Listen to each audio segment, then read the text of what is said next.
जो चैप्टर मैंने अपने कल भी बात की थी, ज़्यादा बड़े चैप्टर नहीं है, पर बड़े ना होने के बावजूद भी वो कुछ ऐसे हैं, आप लोगों ने जहाँ भी पढ़ा किसी भी गाइड में, आप कारण पढ़ते हो 6-7, नाजीवाद के उदय के कारण क्या है, वर्साई की संधि की कठोरता, साम्यवाद का भय, नहीं उसको पूरा और छोर एकदम से तो नहीं पैदा हो गया हिटलर कोई, चलो हो भी गया तो क्या जर्मनी के लोगों ने उसको एकदम से स्वीकार कैसे कर लिया। जबकि एक बात याद रखना, हिटलर जब सत्ता में आ गया तो उसने आम नागरिकों की सारी स्वतंत्रताएं छीन ली, फिर भी उसको लोगों ने पसंद किया, ना चाहते हुए भी पसंद किया। कहानी कुछ यूं है, आपको वहीं प्रथम विश्व युद्ध में लेके चलते हैं सारी बात को। प्रथम विश्व युद्ध अगर कहूं तो शुरू भी जर्मनी के कोरा चेक देने की वजह से हुआ। कल तक ये बात ही हुई है। किसको कोरा चेक दिया उसने? ऑस्ट्रिया को। ऑस्ट्रिया ने पूछा था कि अगर मैं सर्बिया से लड़ाई करता हूं तो आपकी क्या स्थिति रहेगी, तो बिना कुछ सोचे विचारे जर्मनी ने कह दिया मैं सर्बिया के खिलाफ हर स्थिति में आपके साथ हूं। तो उससे उसका हौसला बढ़ गया और उसने रूस की भी परवाह नहीं की। ये तो जानते ना, रूस सर्बिया के साथ आ गया और फिर ये जो ट्रिपल अलायंस बने हुए तो एक दूसरे के साथ जुड़ते चले गए। हालांकि इंग्लैंड जैसे प्रबुद्ध देशों ने इस युद्ध को रोकने का प्रयास भी किया, लेकिन स्वार्थों से प्रेरित लोग उपनिवेशों की दौड़ में इतने आगे बढ़ चुके थे, शस्त्रीकरण हर देश समझ रहा था कि मैं अब किसी से कमजोर नहीं हूं और हो जाने दो जो होता है। और इसमें अगर सबसे कोई उग्र भावना पैदा कर रहा था वो जर्मनी ही था। जर्मनी में प्रथम विश्व युद्ध से पहले विलियम कैसर ने जो रोल प्ले किया वो प्रथम विश्व युद्ध के बाद हिटलर ने कर दिया। लेकिन अब बात ये, युद्ध चल रहा था और युद्ध में जर्मनी अभी तक जब तक जर्मनी ने हार पर साइन नहीं कर दिए तब तक जर्मनी की जनता को यूं लग रहा था कि हम युद्ध में जीत जाएंगे। क्योंकि जैसे अभी अपने बात की, रूस बीच में हट गया, रूस में बोल्शेविक क्रांति हो गई 1917 के टाइम में। बोल्शेविक क्रांति, बोल्शेविक का मतलब होता है बहुमत और मोनशेविक का मतलब होता है अल्पमत। लेनिन के नेतृत्व में जब वहां क्रांति हुई 1905 में, 1917 में, जिसमें पढ़ते हो खूनी रविवार की घटना, बड़े बड़े नाम हैं। लेकिन बात ये, रूस के पास पैसा भी नहीं था, जारशाही ने खूब खून चूस लिया था रूस का, वो अलग हो गया। जर्मनी फिर टूट पड़ा मित्र राष्ट्रों पर। जर्मनी की जनता सपोर्ट कर रही थी युद्ध को। जहां इंग्लैंड की जनता युद्ध नहीं चाहती थी वहां जर्मनी की जनता युद्ध चाहती थी, हो जाए। युद्ध चल रहा था और इस युद्ध में अब तक तो जर्मनी की जनता इसी बात को लेकर संतुष्ट थी, हम जीत जाएंगे। लेकिन जीत आखिर नहीं हुई। 11 नवंबर 1918 को युद्ध विराम पर हस्ताक्षर कर दिए जर्मनी ने, लेकिन उससे ठीक पहले 10 नवंबर को ये साइन होते क्यों हैं? साइन किए किसने करना चाहिए था? सम्राट ने करने थे साइन। तो सम्राट कौन था? विलियम कैसर, विलियम द्वितीय। वो तो 10 नवंबर को जर्मनी की गद्दी छोड़ के भाग गया, वो तो हॉलैंड चला गया और वहां से वापस हॉलैंड ने, मित्र राष्ट्रों ने जब विलियम द्वितीय को उनसे मांगा तो उसने वापस देने से इनकार कर दिया। उसकी रिश्तेदारियां थी वहां, वो वहां चला गया। हाँ, हॉलैंड वैसे शामिल नहीं था लेकिन वो इंग्लैंड की सीमा पर है, लेकिन हॉलैंड से उसके रिलेशन थे, वो वहां चला गया। तो जब 10 नवंबर को गद्दी खाली हो गई तो 11 नवंबर 1918 को फिर युद्ध विराम पर हस्ताक्षर करने पड़े जर्मनी को। युद्ध का नेतृत्व कौन करे? तो अब ध्यान रखना, एक सेनापति जो उस समय लड़ रहा था, हिडेनबर्ग, बहुत बड़ा नाम। हिडेनबर्ग ने युद्ध विराम पर साइन करके युद्ध को थामने का एक, कहते हैं, घोषणा कर दी और मित्र राष्ट्रों ने वो घोषणा मान ली। और इस तरह से कल जहां मैंने बात छोड़ी थी, 4 वर्ष कितने माह, 3 माह, कितने दिन, 11 दिन, बड़ी विभीषिका हुई और बहुत से लोग मर गए। 2 करोड़ घायल, 80 लाख मर गए, 2 करोड़ 60 लाख कुल इसमें जुड़े। लेकिन संभावित संख्याएं हैं, ये क्लियर नहीं है कि कितने कितने लोग मरे, बड़ी संपत्ति का नुकसान हुआ। और अब अगली बात, जिन दिनों में विलियम द्वितीय भाग गया और जर्मनी अभी जूझ रहा था, मित्र राष्ट्रों ने एक और काम खराब कर दिया। और एक बात अब आपको साथ साथ जाननी है, जो कारण है नाजीवाद के उदय होने के वो ज्यादा बड़े नहीं है, वो आप ही 6-7 कारण पढ़ सकते हो। मैं तो उसके आगे और पीछे की कहानी पे चर्चा कर रहा हूं जो आपको बात समझ में आ जाए। जिन दिनों में जर्मनी को लगा कि अब हम जीत नहीं पाएंगे, और उन दिनों में मित्र राष्ट्रों ने क्या किया, पहले ये जान लें, जर्मनी किसका समर्थन करता है? राजतंत्र का। ये ध्यान रखना, जर्मनी की जनता भी नहीं चाहती लोकतंत्र हो, गणतंत्र हो। उस समय में वो एक राजा से शासित होना चाहती थी। प्राचीन गौरव उनको आवाज दे रहा था कि हम पर एक ही वंश शासन करे, हम ज्यादा बेहतर स्थिति में रहते हैं। इसलिए उन लोगों को गणतंत्रात्मक पद्धति का कोई अनुभव भी नहीं था और वो उसमें घुसना भी नहीं चाहते थे। इन्हीं दिनों में मित्र राष्ट्रों ने वहां पर एक गणतंत्र की स्थापना कर दी, अस्थायी। इसको लौटकर भारत पे लाओ। गांधी जी ने प्रथम विश्व युद्ध में किसकी मदद करने के लिए बोला था? अंग्रेजों की। और क्या कहा था? ये वो देश हैं जो प्रजातंत्र की रक्षा के लिए लड़ रहे हैं, इस युद्ध के बाद हमें भी क्या दे देंगे? प्रजातंत्र। लेकिन वो आशाएं टूट गई। लेकिन इसीलिए ये आशाएं क्यों बनी थी? क्योंकि मित्र राष्ट्र क्या कर रहे थे, जो जो देश हारता जा रहा था वहां पर लोकतंत्र की या गणतंत्र की स्थापना करते जा रहे थे। विशेषकर गणतंत्र जर्मनी में भी स्थापित कर दिया, जिसको आप पढ़ते हो वाइमर गणतंत्र। लेकिन वाइमर गणतंत्र भी बना नहीं। जब वहां गणतंत्र की स्थापना कर दी गई, अस्थायी, स्थायी नहीं। यहां आ जाइए, भारत में कैबिनेट मिशन आया 1946 में, और हमारा जो संविधान बना है किस मिशन के थ्रू निकली है? ये सारी बात कैबिनेट मिशन।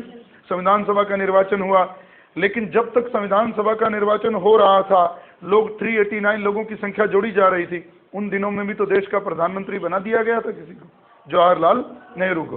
2 सितंबर 1946 को उन्होंने अपने अंतरिम प्रधानमंत्री की शपथ ले ली थी, और संविधान सभा संविधान बनाने का काम करती रही।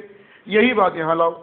जर्मनी में मित्र राष्ट्रों ने एक अस्थायी सरकार तो बना दी गणतंत्र की, और जिसको उसका राष्ट्रपति बनाया अस्थायी सरकार का, वो था फ्रेडरिक एबर्ट,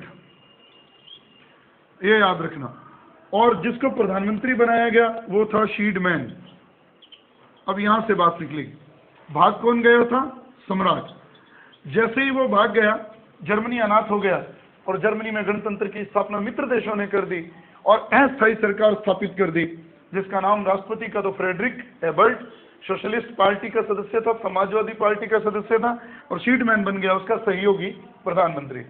लेकिन आगे बढ़ते हैं बात, इन लोगों ने क्या किया? वर्साय की संधि पर हस्ताक्षर इसी व्यक्ति ने किए थे, ये भी याद रखें। शीडमैन, प्रधानमंत्री शीडमैन, अस्थायी सरकार का प्रधानमंत्री शीडमैन, जिसने संधि पर हस्ताक्षर किए 28 जून 1919। 15 भागों में बंटी हुई ये संधि, 440 अनुच्छेद थे और 439 इसमें धाराएं थी। और इन धाराओं को जैसे ही शीडमैन ने पढ़ा, पहले यहां भी समझ लेना, वर्साय की संधि की एक बड़ी गहरी बात यह, जब उसने युद्ध विराम पर साइन किए थे हिडेनबर्ग ने, तो उसको यह भी कहा गया था, आप युद्ध विराम पर साइन कर दो, आप युद्ध बंद करने की घोषणा कर दो, हम जो समझौता करेंगे बाकायदा आपके सामने बैठाकर आपको करेंगे, जो भी बात होगी आमने सामने होगी। लेकिन हुआ क्या? जब पेरिस का सम्मेलन हुआ, जो समझौते किए गए, जर्मनी के प्रतिनिधियों को बुलाना या उनके सामने बैठकर बात करना जरूरी नहीं समझा मित्र राष्ट्रों ने। तो जब उनको सिर्फ क्या थमाई गई, ये इतने पन्नों की संधि, आप इसे पढ़ लो और 8 दिन में हमें बता दो। अरे 8 दिन में इतने पन्ने पढ़कर उन पर विचार नहीं किया जाता, 8 दिन दे दिए। और उसने जब ये संधि पढ़ी तो उसने जो बात कही, ऐसा कौन सा हाथ है जो इस तरह की संधि पर हस्ताक्षर करने से झुलस नहीं जाएगा।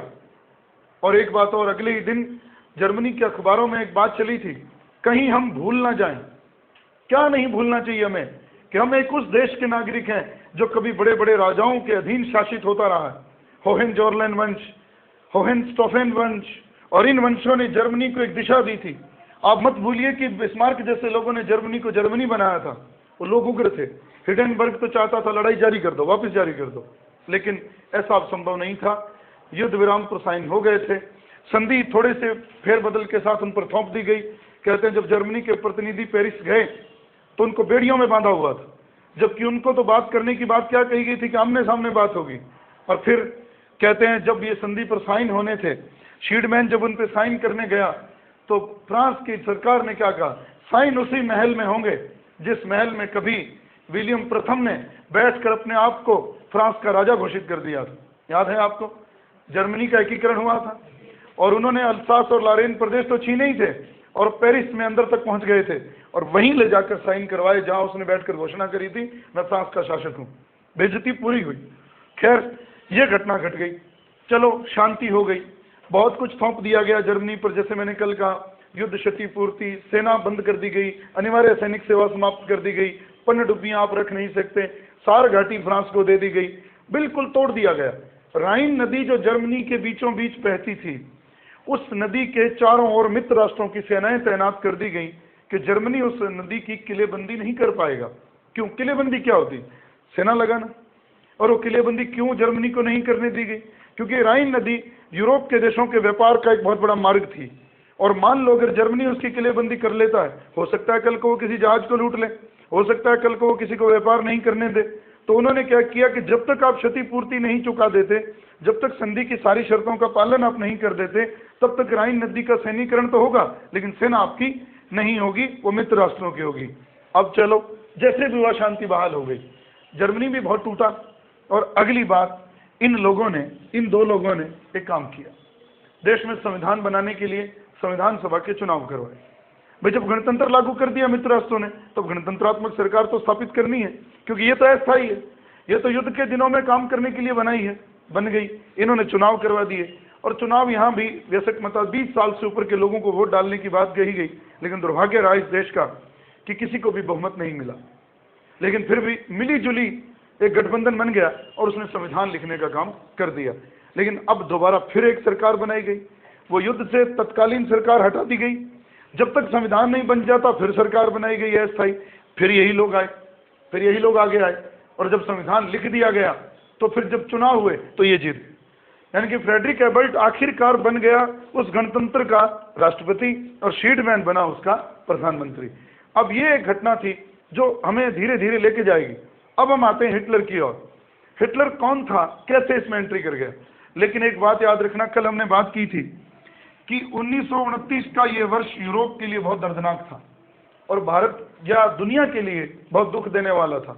1929 से लेकर 1932 तक क्या रहा दुनिया में? आर्थिक संकट या आर्थिक मंदी, ये दो नाम बहुत बड़े हैं। और अगर आपसे कोई एक लाइन में पूछे हिटलर के कामयाब होने की सबसे बड़ी परिस्थिति क्या थी? आर्थिक मंदी। कैसे? पर अभी वापस आते हैं, अब आते हैं हिटलर पे।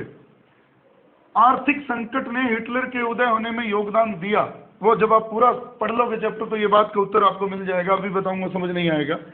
1889 में हिटलर का जन्म हुआ और जहां ये पैदा हुआ वो जगह ऑस्ट्रिया थी, और ऑस्ट्रिया में जिस जगह इसका जन्म हुआ ब्रूनो, ये प्रश्न ब्रूनो नाम की जगह का कई बार पूछा गया है, साल ना पूछा जाए कोई बड़ी बात नहीं। 1889 ऑस्ट्रिया देश और ब्रूनो नाम का नगर, जहां हिटलर पैदा हुआ। अब यहां एक बात और याद रखना, हिटलर जब पैदा हुआ और हिटलर ने, उसके पिता कोई थोड़े बहुत सीमा शुल्क अधिकारी थे, इसको पढ़ाना चाहते थे, कुछ बनाना चाहते थे, पर ये नक्शा बनाने वाला बन गया, नक्शा नवीस बन गया और दुनिया में भटका, खूब भटका, दुनिया देखी और दुनिया देखी, और आखिरकार जब युद्ध चल रहा था तो नौकरी मिल गई। कहाँ मिल गई? सेना में अच्छा प्रदर्शन किया, वीर आदमी तो था, इसीलिए युद्ध के दौरान ही इसको एक पद भी मिला कॉर्पोरल का। सेना में जैसे अपने यहाँ पद होते हैं, वहाँ कॉर्पोरल का पद था। नेपोलियन भी कभी कॉर्पोरल रहा था, तो कॉर्पोरल बन गया और युद्ध में घायल हो गया। लेकिन घायल होने से पहले जर्मनी की सरकार ने इसको वीरता दिखाने के बदले में एक पुरस्कार दिया, जो पुरस्कार था आयरन क्रॉस। ये याद, छोटी छोटी बातें हैं। 89 में पैदा हुआ, सेना में भर्ती हो गया, नक्शा नवीस था, फिर सेना में आ गया, अच्छी वीरता दिखाई तो एक पुरस्कार मिल गया, मेडल मिल गया, आयरन क्रॉस। कॉर्पोरल के पद पर था, घायल हो गया और हॉस्पिटल आ गया। हॉस्पिटल में ही इसको एक खबर मिली कि आपका देश हार गया है, और आप केवल हार ही नहीं गए हो, जर्मनी के साथ बहुत बुरा सलूक भी हुआ है। कहाँ? पेरिस में, वर्साई के भव्य के महलों में, और उनको उन शर्तों पर साइन करने के लिए बाध्य किया गया जो जर्मनी के लिए तो कतई उचित नहीं थी, उनको तोड़ दिया गया। और अब बात, ये घटनाएं वो देख रहा था और अब वो थोड़ा थोड़ा कुछ और विचार कर रहा था। उसने विचार क्या किया? 1918 में हॉस्पिटल से जैसे वो छूटा, युद्ध तो खत्म हो चुका, लेकिन उसने क्या किया? एक पार्टी का सदस्य बन गया, वो राजनीति में आ गया, और जिस पार्टी का सदस्य बना वो थी जर्मन वर्कर्स पार्टी। ये ध्यान रखना, उस पार्टी का वो सदस्य बना 1918 में। और ये पार्टी जिस व्यक्ति ने बनाई थी, ये भी याद रखना है, ड्रेक्सलर ने बनाई थी। पार्टी जर्मन वर्कर्स पार्टी बनाने वाला हिटलर नहीं था, सोशलिस्ट पार्टी थी, जर्मन वर्कर्स पार्टी थी, बनाने वाला ड्रेक्सलर था, और उसका ये सदस्य बन गया। और उसका जब ये सदस्य बन गया, इसने सबसे पहला ही काम, हिटलर ने एक काम तो गलत किया, वो अभी समझ आ जाएगा। उसको लगा कि मेरा वर्चस्व नहीं है इस पार्टी पर, मुझे ताकत पानी है। उसने भड़काकर कार्यकर्ताओं को सबसे पहले पार्टी से बाहर किसे किया? ड्रेक्सलर को बाहर कर दिया। और ये काम उसने अंजाम दिया 1920 में। ड्रेक्सलर निकल गया और अब ये अपनी ही पार्टी का क्या बन गया? ये पेपर में प्रश्न आता। फ्यूरर, ये अपने नाजी दल का नेता कहलाता था, फ्यूरर या फ्यूरर। इसका बहुत बार प्रश्न आया हुआ है। अब जर्मन वर्कर्स पार्टी का नाम भी बदल दिया गया 1920 में, जिसको आप ये कहते हो नात्सी दल या जिसको आप कहते हो नाजी दल। किसको हटाने के बाद? ड्रेक्सलर को हटाने के बाद 1920 में नाजी दल नाम रख दिया और खुद वो कहलाना पसंद करता था फ्यूरर। फ्यूरर का मतलब होता है अधिनायक नेता, एकमात्र डिसीजन मेकर आदमी। लेकिन इसने क्या किया? बहुत होशियार आदमी था, शकी आदमी था ये। जैसे ही उसने देखा कि मेरे विरोधी लोग अभी हैं, मेरे विरोधी कौन? जो किसके समर्थक हैं? ड्रेक्सलर के, अभी भी पार्टी में बने हुए हैं। पहले उनका सफाया किया और उनका सफाया करने के लिए उसने काम किया, वो अभी नहीं बताऊंगा, वो आगे भी जुड़ेगा, फिर 2 बार बतानी पड़ेगी बात। सारी चीजें जहां आसान रहेंगी वहीं बात करेंगे। फ्यूरर बन गया। चलिए बात करते हैं। इसने 2 तरह की टुकड़ियां बनाई अपने दल में। एक का नाम तो था SA और एक का नाम था SS। बहुत बार प्रश्न है, छोटी सी बात पर बहुत बड़ी बात। नाजी दल को हिटलर ने एक रूप दिया, सुधारा उसे, और अपना प्रचार करने के लिए प्रचार भी करो और दूसरे लोगों को तंग भी करो। जो हमारे दल के खिलाफ बोलते हैं उनको मार दो। लेकिन वो करने के लिए उसने 2 काम किए। अभी इतना जान लेना, SA वाले लोग भूरी कमीज पहनते थे, ब्राउन शर्ट वाले लोग कहलाते थे। ये काली कमीज पहनते थे और खोपड़ी के निशान वाली कमीज पहनते थे। जैसे देखते हैं ना बिजली के खंभों पर खोपड़ी लगी होती है, 2 हड्डियां बनी होती है, वो वाली। और ये लोग काली कमीज जिस पर खोपड़ी बनी है, ये भूरी कमीज जिसके ऊपर ये चिन्ह बना है स्वास्तिक, वो बाजू पर पट्टियां बांधते थे स्वास्तिक के चिन्ह की।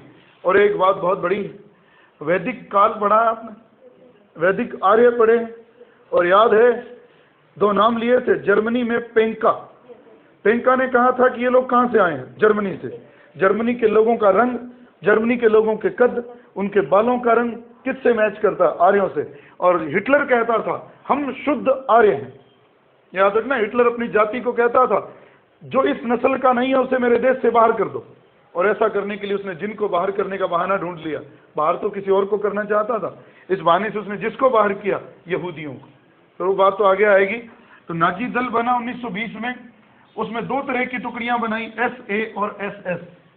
SA का काम होता था इसके दल का प्रचार करना, और ये प्रचार करने का काम उसने किसको दे दिया? गोबेल्स। बहुत ही बड़ा नाम पेपर के लिए। गोबेल्स हिटलर का सहयोगी था, मित्र था। और अगर यूं भी प्रश्न आ जाए, नाजी दल की नीतियों का प्रचार करना किसका काम था? गोबेल्स का। और आपने एक लाइन पढ़ी है बहुत पहले, स्कूलों में बताई जाती रही। गोबेल्स कहा करता था झूठ को इतना दोहराओ कि वो सच हो जाए।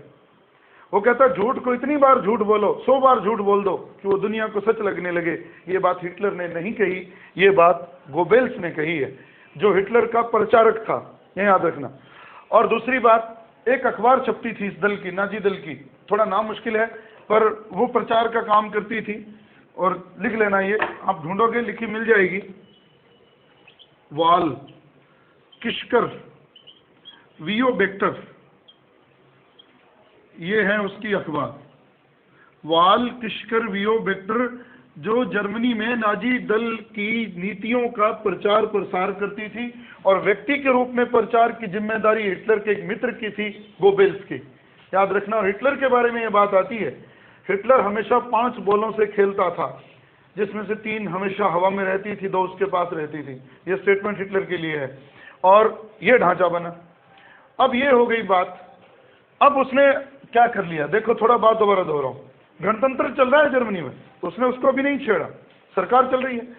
कौन है राष्ट्रपति? Friedrich Ebert. कौन है प्रधानमंत्री? शील्डमैन। वर्साई की संधि पर साइन किसने किए? शील्डमैन। ये स्टेटमेंट किसका है कि ऐसा कौन सा हाथ है जो संधि पर साइन करने से झुलस नहीं जाएगा? शील्डमैन। हिडेनबर्ग सेनापति था उस समय जिसने युद्ध बंद किया, लेकिन इसको आगे जगह नहीं मिली उस सरकार में। फिर सेना के कॉर्पोरल पद तक पहुंचा हिटलर, आयरन क्रॉस मिला, और उसने एक दल की सदस्यता ली जर्मन वर्कर्स पार्टी की 1918 में। बीच में ड्रेक्सलर को निकाल दिया, खुद उसका नेता बन गया और अपने ही विरोधियों को चुन चुन कर बाहर करने का काम इन दो दलों पर छोड़ दिया, SAS।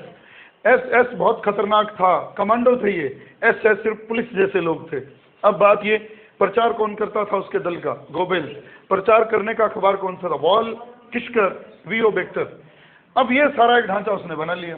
अब उसने क्या किया, अब उसने, ये था वर्ष 1923, और अपनी ही गणतंत्र सरकार का तख्ता पलटने का प्रयास कर दिया। उसने इन पर हमला कर दिया, जिसको आप पढ़ते हो राइक्सटेग, राइक्सराट, जो उनके डाइट थे, संघ थे, उन पर हमला कर दिया। हमला तो कर दिया, पार नहीं पड़ी, पकड़ा गया, जेल में गया। 1923 में हिटलर को 5 साल के लिए जेल हो गई, लेकिन 1 साल बाद ही उसको आजाद कर दिया गया। गया कितने साल के लिए? 5 के लिए, वापस आ गया साल में। लेकिन इस बीच उसने एक काम कर दिया जो पेपर में प्रश्न आता है। उसने अपनी एक आत्मकथा लिखी, हिटलर की आत्मकथा, मीन कैंप। पेपर में उलझाया जाता है, मीन कैंप नहीं लिखा जाता, मेरा संघर्ष। और ये एक बात याद रखना, ये भी ना पूछे, और ये पूछ ले, हिटलर ने जेल में बैठकर अपने आगामी कार्यक्रम की नीतियों को बना लिया था कि मुझे आगे चलकर क्या करना है। वो उसकी नीतियों का वर्णन कहाँ मिलता है? मीन कैंप में, मेरा संघर्ष में। अगर मैं कहूँ मीन कैंप मेरा संघर्ष, इसका लेखक तो हिटलर है। कुल मिलाकर आगे चलकर अब नाजी दल क्या करेगा उसकी योजनाएं हैं, और ये जर्मनी के लोगों के लिए बन गई बाइबल। किन लोगों के लिए? जो किस दल में है? नाजी दल में। नाजी दल की बाइबल कहलाई है मीन कैंप, मेरा संघर्ष, हिटलर की किताब। अब वो जब छूट कर आ गया, अब उसने क्या किया? अब है हमारे पास, पहले टॉपिक पे बात करूं, अब फॉर्मल बात है जो आप लोग पढ़ के आए हो, कि अब सवाल केवल ये, हिटलर को फिर उदय होने के कारण क्या हुए? हिटलर कामयाब कैसे हो? अगर मैं सीधा बता दूं, हिटलर 1933 में सत्ता में आया, 34 में चांसलर बन गया, तो खेल ही खत्म हो गया। सत्ता में आएगा तब जब लोग चाहेंगे, वोट देंगे तभी तो आएगा ना सत्ता में। वोट देने लायक स्थिति कैसे बनी? लोग हिटलर को चाहने कैसे लगे? वही इसके कारण है। आप क्या पढ़ते हो? जर्मनी में नाजी दल के उदय के कारण नहीं है, आप यूं भी कह सकते हो जर्मनी में नाजी दल की सफलता के कारण भी कह सकते हो। और वो सफलता कैसे होगी? जब हिटलर कुछ करेगा, और हिटलर ने एक बार तो तख्ता पलटने की कोशिश करके देख ली, पार पड़ी नहीं। अब उसने क्या तरीका अपनाया? अब वो ये है उसका सबसे पहला कारण, उसके उठने का, नाजी दल के उत्थान का, वर्साई की संधि। बहुत सी बातें इस अगले 20 मिनट में रिपीट होंगी और वो आपको याद हो जाएंगी, मिलते जुलते से कारण रिपीट होंगे, और अब आपको समझने में भी देर नहीं लगेगी। ये तो सबको पता है कि वर्साई की संधि किसके साथ हुई? जर्मनी की। अन्याय हुआ, ये भी जानते हो, लेकिन वो अन्याय हिटलर के कामयाब होने का कारण कैसे बन गया? बात ये करनी है। इसने एक ही बात कही कि जर्मनी की इस दुर्दशा का जिम्मेदार वाइमर गणतंत्र है। इसको वाइमर गणतंत्र क्यों कहते हैं? सभा के चुनाव हो गए थे, संविधान सभा के। संविधान सभा की पहली बैठक जहां हुई थी वो जगह थी वाइमर, इसलिए जहां वो गणतंत्र चुना गया वो वाइमर गणतंत्र हो गया। हमारी बैठकें दिल्ली में हुई, तो हम आज भी दिल्ली के संसद भवन को ही चुने बैठे। जो पूरी कहानी है इसकी, किसने इसकी नींव रखी, कब ये बनकर पूरा हुआ, 84 लाख रुपए लगे। उसी तरह हिटलर ने एक प्रचार किया, जर्मनी की इस दुर्दशा का जिम्मेदार और कोई नहीं, गणतंत्रात्मक व्यवस्था है और वाइमर गणतंत्र है। अगर मैं नेता सत्ता में आ गया, हिटलर हर बात को अपने से जोड़ता था, अगर मैं सत्ता में आ गया तो मैं वर्साई की संधि की शर्तों को तोड़ दूंगा। जनता क्या चाहती थी? इस अपमान का बदला ही तो लेना चाहती थी।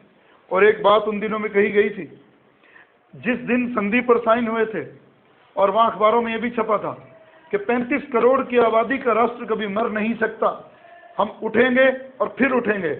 और उसको आग किसने दे दी? हिटलर ने। और उसने सीधी कही, मैं वर्साई की संधि की शर्तों को तोड़ दूंगा जब मैं सत्ता में आ गया। तो ये बात तो एक छोटी सी है। अगली दो बात जो मैंने पहले लिखी थी, ये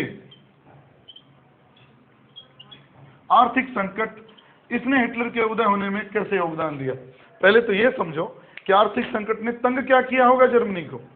कुछ चीजें बड़ी कॉमन रहती हैं, बेरोजगारी बढ़ना, बेरोजगारी बढ़ गई, शिक्षित लोगों को नौकरी नहीं मिली, पूंजीपति तब पूंजी कमा सकते हैं जब उद्योग धंधे चलेंगे, उद्योग धंधे तब चलेंगे जब आपके उपनिवेश होंगे। उपनिवेश ना होंगे, आम आदमी कुछ खरीदने लायक पैसा होगा तो भी तो कुछ खरीदेगा, तो ही तो मांग बढ़ेगी। मांग कब बढ़ती है? जब जनता की क्रय शक्ति मजबूत होती है।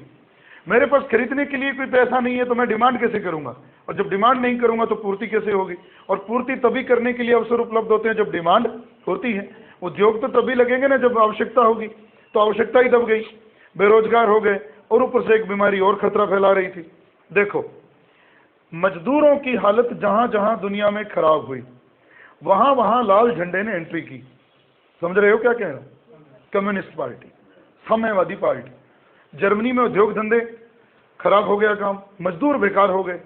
मजदूर बेकार हो गए, उनके अधिकारों की रक्षा के लिए खतरा बढ़ रहा था कि जर्मनी क्या बन सकता है, साम्यवादी बन सकता है।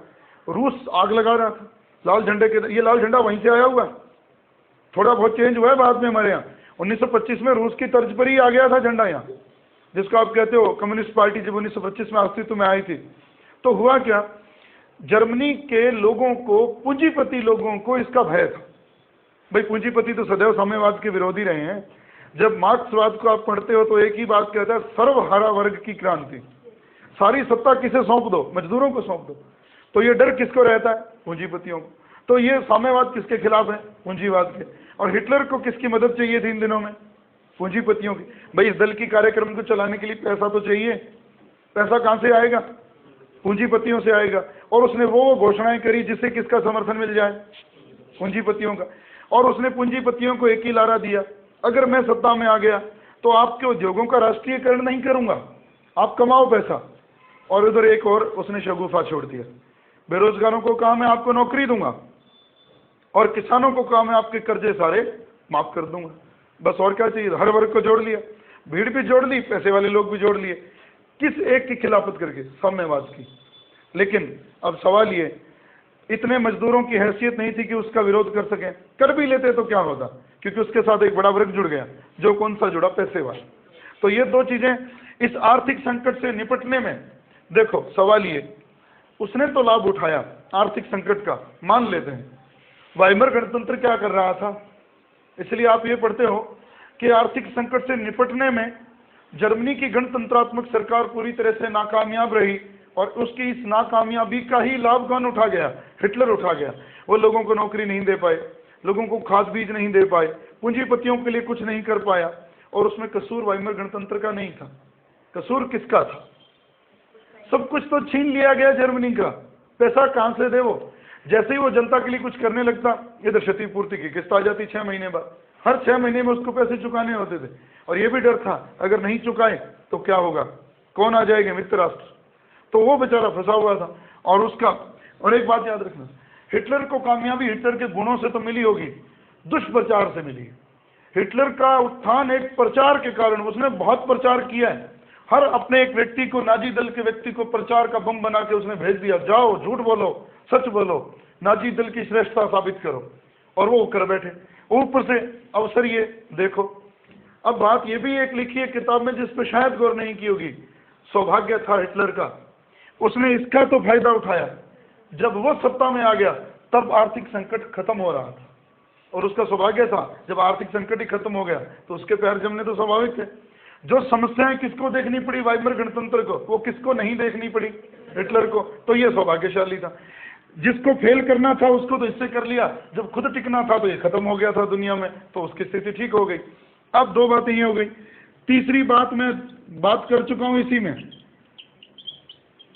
इसी टॉपिक में इसकी बात कर चुका हूं। साम्यवाद कहां से आ रहा था और वो होता किसके खिलाफ है? पूंजीपतियों के। और हिटलर क्या कर रहा था? पूंजीपतियों को अपने साथ जोड़ने के लिए किसका विरोध कर रहा था? साम्यवाद का विरोध कर रहा था। और ये एक घटना मैं पहले यहां लिख रहा हूं, वो यहां नहीं पढ़ाऊंगा, वो दूसरे विश्व युद्ध का कारण है। तुष्टीकरण की नीति, the theory of appeasement, policy of appeasement, तुष्टीकरण की नीति। ये होती क्या है? बड़ी मजेदार, यहीं खड़ी है, इसी बात पे खड़ी है।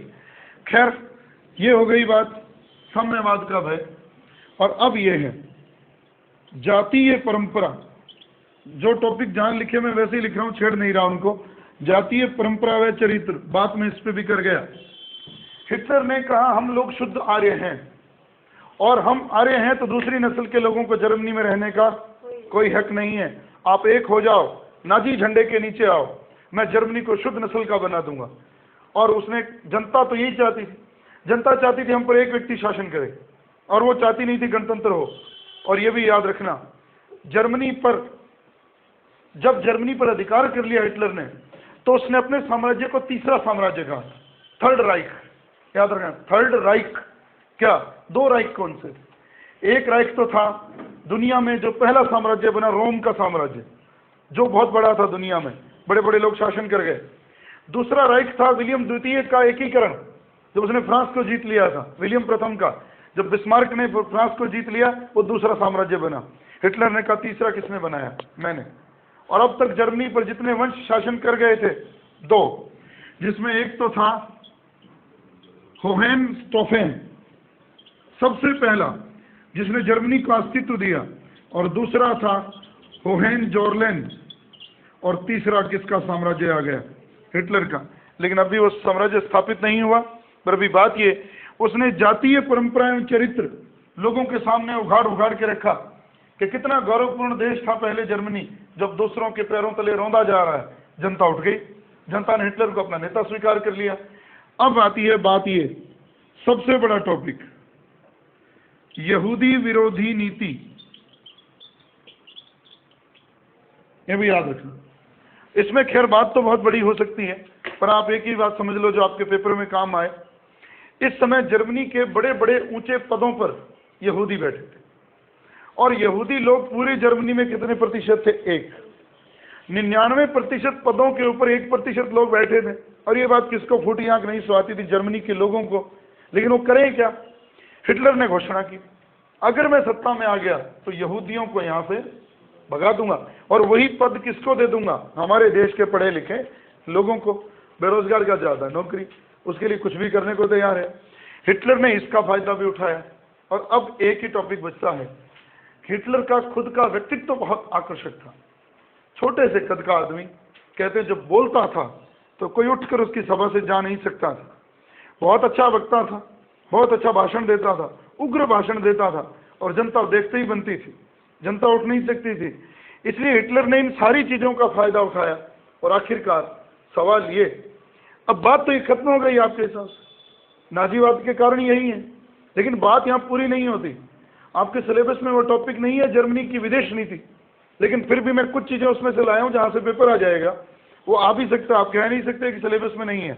हुआ क्या, जब अब हमारे सामने इन कारणों को पढ़कर क्या बना, क्या एक ढांचा क्या बना कि जनता किसको पसंद करने लगी है?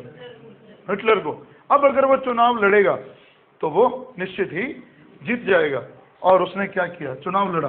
मैं कचरा नहीं करूंगा, पेपर में आने वाली बात ज्यादा सन बताए आप बोले जाओगे। 1932 में भी उसने चुनाव लड़ा था, पर मैं उस चुनाव की बात कर रहा हूं। 1933 में उसने चुनाव लड़ा। इस चुनाव में उसके दल को पूर्ण बहुमत मिल गया। आप ये पढ़ें, हिटलर जर्मनी की सत्ता में कब आ गया? 1933 में। लेकिन एक साल बाद एक काम कर दिया उसने 1934 में एक प्रस्ताव पारित करवाया अपनी संसद में। और वो प्रस्ताव पारित ये करवाया कि प्रधानमंत्री और राष्ट्रपति के दोनों पदों को एक ही पद में डाल दो और उसका नाम बदल दो, चांसलर। ये ध्यान रखना। यानी कि पहले गणतंत्र में तो राष्ट्रपति ऊपर होता है, यही पढ़ते, भारत एक गणतंत्र भी है, भारत एक लोकतंत्र भी है। लोकतंत्र इसलिए क्योंकि समस्त शक्तियां, सत्ता किसमें निहित है? जनता में। ध्यान रखना, लोकतंत्र में शासन की सारी शक्तियों का स्रोत कहां से आता है? Abraham Lincoln. लेकिन गणतंत्र में सर्वोच्च मालिक होता है राष्ट्रपति। तो हमारा देश दोनों इसलिए है क्योंकि राष्ट्रपति निर्वाचित होता है, ना कि वंशानुगत है। और लोकतंत्र इसलिए क्योंकि हम अपने ही प्रतिनिधियों को चुनते हैं, और हमारे ही चुने हुए एमपीज मिलकर क्या बनाते हैं? प्रधानमंत्री। तो यहाँ राष्ट्रपति भी था 34 में, और यहाँ प्रधानमंत्री भी था। हिटलर क्या था? प्रधानमंत्री। लेकिन उसने 1934 में दोनों पदों के खिलाफ एक प्रस्ताव पारित करके दोनों पद एक में मिला दिए और उसका नाम रख दिया चांसलर। अब सवाल ये बना, सत्ता में कब आया? 33 में। जर्मनी का चांसलर आजीवन, जब तक मैं जीऊंगा मैं ही चांसलर रहूंगा। कब बन गया? 34 में। अब बन गया, क्या उसने अपने वायदे पूरे किए? सवाल ये है। और यही है हिटलर का असली चेहरा। ये इसलिए भी बता रहा हूं क्योंकि किताबें आज तक एक ही बात कहती रही हैं, हिटलर दूसरे विश्व युद्ध के लिए जिम्मेदार है। मैं नहीं मानता हिटलर को जिम्मेदार।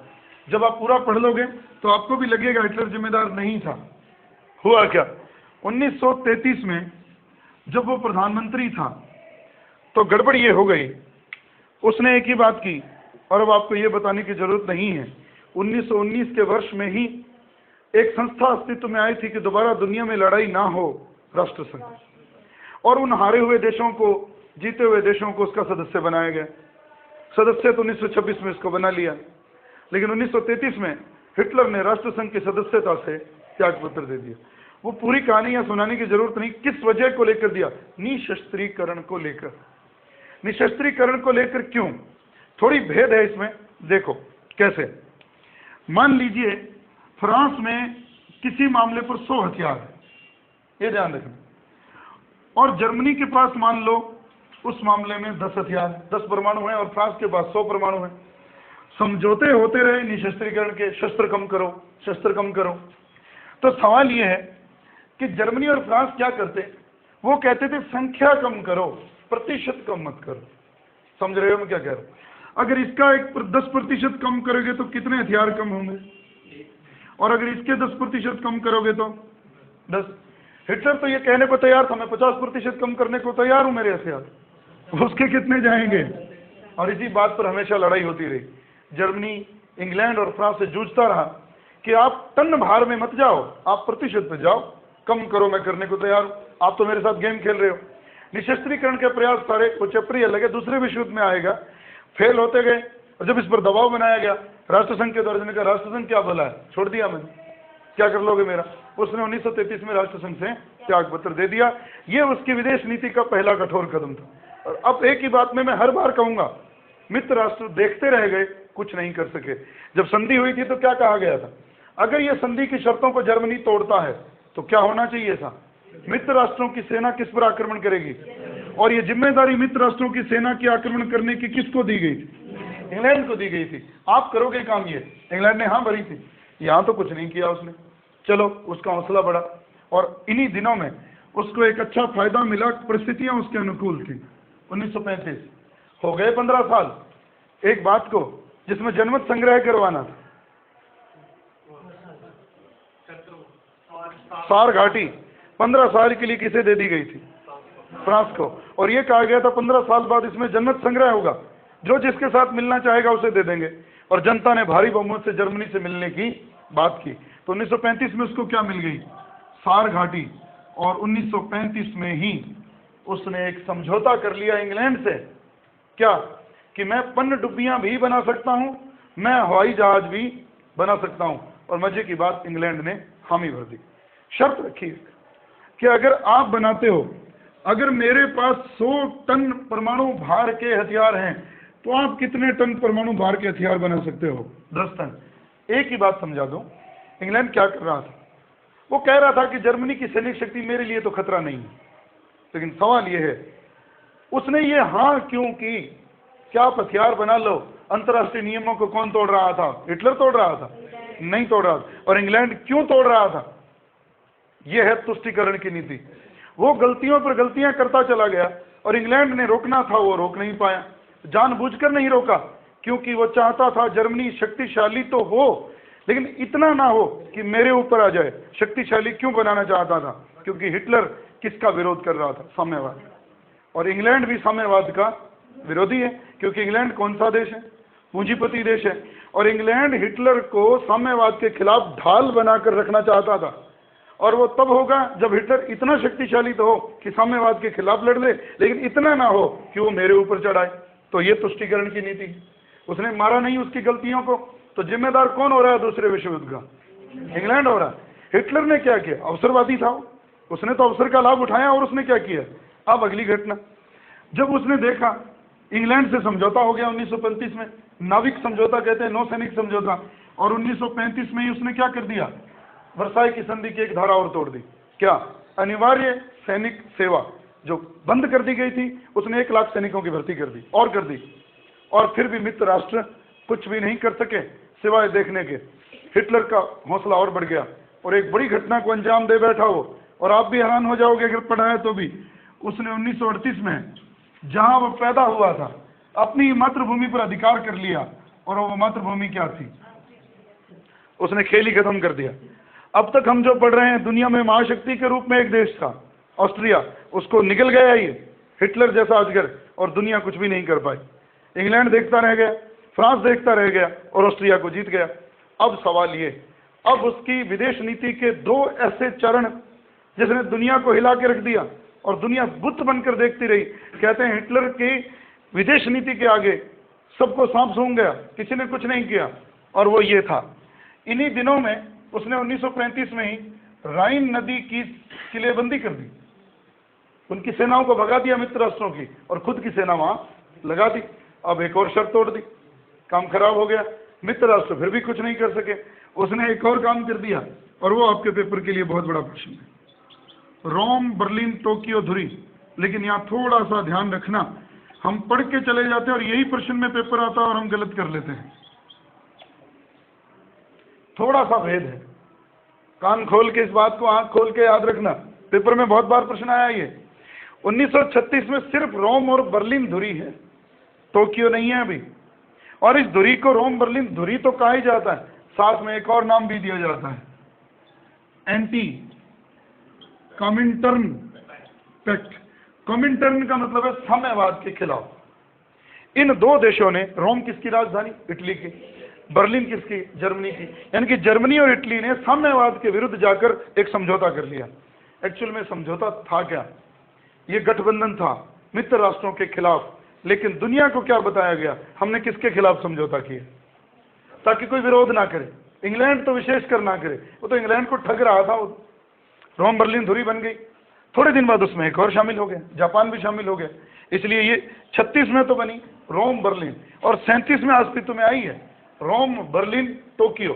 धुरी मतलब एक्सिस पावर, साइकिल एक्सेल पे चलती है ना, धुरी उसी को ही तो कहते हैं एक्सेल, और एक्सेल से ही नाम पड़ा एक्सिस पावर। एक्सिस पावर इसलिए कहते हैं, पूरी दुनिया एक चक्कर पे इन दिनों में घूम रही थी, मित्र राष्ट्र तो नगण्य हो गए थे, और जो चर्चा में थे ये रोम, बर्लिन, टोक्यो, ये राजधानियों के नाम हैं, जर्मनी, इटली और जापान। जर्मनी की बर्लिन, जापान की टोक्यो, वो तो कई शहर नाम रहे, बाद में बदला टोक्यो हुआ, और फिर एक नाम इटली की राजधानी रोम। और अब बात ये चलो ये भी ठीक था। अब अंतिम पड़ाव जिसने दुनिया को दूसरे विश्व युद्ध में लाके खड़ा कर दिया, वो ये, हिटलर को जब लगा मैं कुछ भी कर रहा हूं और कोई कुछ नहीं कर रहा, अवसरवादी हो गया और महत्वाकांक्षाएं बढ़ गई, और अब वो दो चीजों को और पाना चाहता था, पोलैंड और ये भी याद रखना, थोड़ा सा और भेद है इसमें, ये दोनों देश किससे अलग कर दिए गए थे, जर्मनी से ही अलग किए थे। पोल जाति के लोगों को वहां डाल दिया और चेक जाति के लोगों को इधर कर दिया। इस मामले में गड़बड़ हो गई थी मित्र राष्ट्रों से। इस चेकोस्लोवाकिया में केवल चेक जाति के लोग नहीं थे, जर्मन जाति के लोग भी थे, डेन जाति के लोग भी थे, चेक जाति के लोग भी थे, लेकिन वो इनको हड़पना चाहता था। लेकिन सारे चेकोस्लोवाकिया को वो नहीं हड़पना चाहता था। चेकोस्लोवाकिया के दक्षिण में एक प्रांत था जिसका नाम था सुडेटनलैंड, ये याद रखना। पोलैंड तो वो सारा चाहता था, चेकोस्लोवाकिया के साउथ में एक छोटा सा प्रांत था सुडेटनलैंड, उसको चाहता था। क्यों? अब प्रश्न मैं यूं बनाऊं, जर्मनी अपने साथ अपनी जर्मन जाति को मिलाने के लिए किस देश के किस प्रदेश पर, सुडेटनलैंड, क्योंकि सुडेटनलैंड में सिर्फ किस जाति के लोग रहते थे, जर्मन, इसलिए सिर्फ इन्हीं को निकालना चाहता था।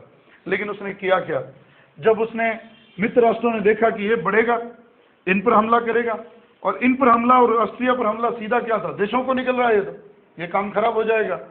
तो कुछ देशों ने मिलकर इसको सुलझाने का कोशिश की, और वो 29 सितंबर को 1938 को एक समझौता हुआ, जो जगह का नाम है म्यूनिख समझौता।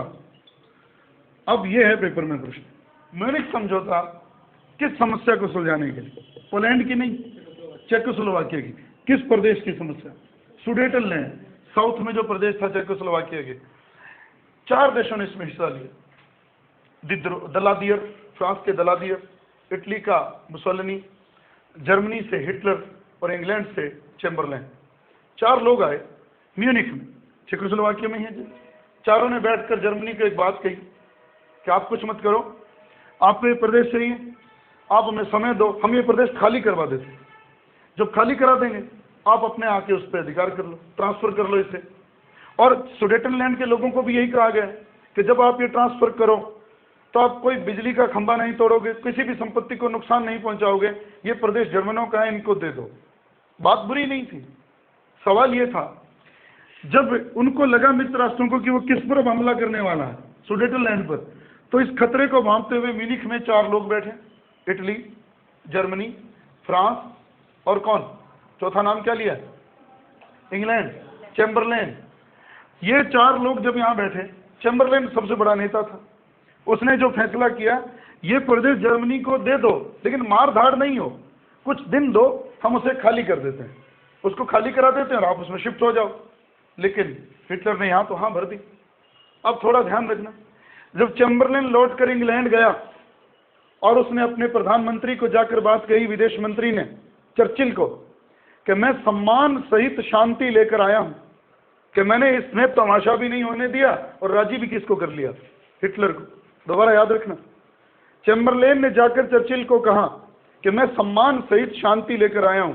यही बात कभी गांधी ने गोलमेज सम्मेलन से आने पर कही थी, मैं लौटा तो खाली हाथ हूं, पर मैं अपने देश के झंडे को मैंने झुकने नहीं दिया। दूसरे गोलमेज सम्मेलन से आए थे ना हार कर, खाली आरक्षण का मुद्दा लेकर, बाद में कम्युनल अवार्ड आया 16 अगस्त 1932 को।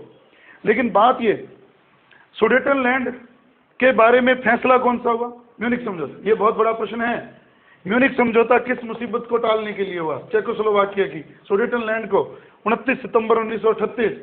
लेकिन चैम्बरलेन के इन शब्दों का जवाब चर्चिल ने कुछ यूं दिया कि चैम्बरलेन महोदय, आपको युद्ध और अपमान में से एक चीज को चुनना था, तुमने अपमान को चुना है, तुम युद्ध से भी बच नहीं सकते, तुम्हें युद्ध झेलना पड़ेगा। और वो कैसे झेला, 1 अक्टूबर को जर्मनी में हिटलर यहाँ आ गया और उसने मार धाड़ तहस नहस कर दिया सब कुछ, उसने उस वायदे सारे तोड़ दिए और उसने सुडेटनलैंड को अधिकार में ले लिया। कुछ नहीं कर पाए मित्र राष्ट्र। और अब बात ये, हिटलर को जब लगा इन्होंने फिर कुछ नहीं किया, अब हिटलर के सामने एक ही टारगेट था, पोलैंड। और उसने 1 सितंबर 1939 के दिन पोलैंड को कहा, मुझे तुम्हारे डेंजिंग के बंदरगाह का उपयोग करना है। और पोलैंड से 10 साल समझौता उस दिन टूट गया। और अनाक्रमण समझौता किया था उसने पोलैंड के साथ, हम एक दूसरे की सीमाओं की रक्षा करेंगे, वो टूट गया।